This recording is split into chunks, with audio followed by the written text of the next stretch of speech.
అటు గురువు గారు ఉన్నారుగా, అంత తేలిక సైంధవుడి దగ్గరికి వెళ్ళడం? గురువు గారు అభయం ఇవ్వకుండా ఉంటారా?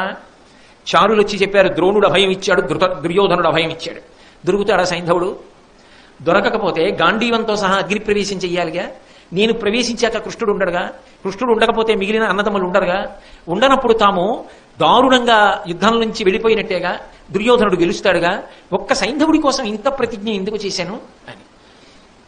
కానీ కృష్ణుడు ఉన్నాడుగా, శర తీరిపోయాడు. కానీ కృష్ణ భగవానుడు అర్జునుడి దగ్గరికి వచ్చాడు.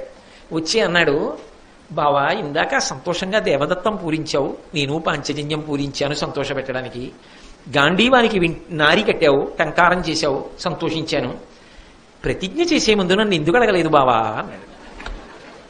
అంటే ఆయన అన్నాడు, అసలు నువ్వు ఉన్నావని కదా నేను ప్రతిజ్ఞ చేసింది, నువ్వు ఉన్నావని నమ్మి నేను ప్రతిజ్ఞ చేశాక నిన్ను అడగడం ఎందుకు బావా? నా చేతిలో గాంధీవం ఉండగా, నేను యుద్ధభూమికి రథం మీద బయలుదేరగా, నువ్వు నాకు సారథివై సారథ్యం చేస్తుండగా శంకరుడు రథాన్ని తప్పిస్తాడా? తప్పించడు కదా. ఎన్ని లక్షల మంది అయినా సరే కురువీరులు అడ్డొచ్చినా నువ్వు నాకు సారథ్యం చేస్తుండగా, నీ రక్షణలో నేనుండగా వాళ్ళు నన్ను చెనకగలరా? సైంధవుడు నాకు దొరకడా? అంతమందిని శలభాల్ని దీపం పడగొట్టినట్టు పడగొట్టేస్తాను బావా, కాబట్టి భయం ఎందుకు, నేను సంతోషంగా ఉన్నానన్నాడు. అని హాయిగా వెళ్ళిపోతున్నాడు. వ్యాకులత చెందిన కృష్ణుడి మీద ఉన్నటువంటి అపారమైన విశ్వాసం చేత నిద్రపోయాడు. అక్కడ కృష్ణుడు నిద్రపోలేదు. ప్రతిజ్ఞ చేసినవాడు అర్జునుడు, నిద్రపోనివాడు కృష్ణుడు. దారుకుడు తన సారథిని పిలిచాడు. పిలిచి, దారుక చూశావా, ఆ అర్జునుడు నాకు చెప్పకుండా ఎంత ప్రతిజ్ఞ చేశాడో. నిజానికి ఈ శరీరం అంతా నేను ఒక్కడనే అనుకుంటున్నావా దారుక? నా శరీరంలో సగభాగం అర్జునుడయ్యా. ఆయన నిజంగా రేపు సైంధవుడిని వధించలేక అగ్నిప్రవేశం చేస్తే సగభాగం కాలిపోయిన శరీరం బతుకుతుందా? కాబట్టి నేను కూడా మరణిస్తానయ్యా. ఒక్క నిమిషం హంసతూలిక ఆ శిబిరంలో ఉన్న ఆసన తన యొక్క శయ్య మీద పడుకున్నాడు. నిద్ర పట్టల. మళ్ళీ లేచాడు. మళ్ళీ దారుకుడిని పిలిచాడు. దారుక, రేపు నువ్వు నా రథాన్ని సిద్ధం చెయ్యాలి.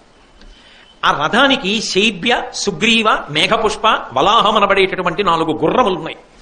అవి కృష్ణుడు వెళ్ళేటటువంటి రథానికి పూంచుతారు. ఆ రథములకు 4 గుర్రములను కట్టు. వాటికి ముత్యాలతో కూడుకున్న బంగారు ఆభరణములను అలంకారం చేయి. తడిపి దానా పెట్టి వాటిని సిద్ధంగా ఉంచు. రథాన్ని కట్టి పెట్టు. గరుడ ధ్వజాన్ని ఎగరవేయి దానికి.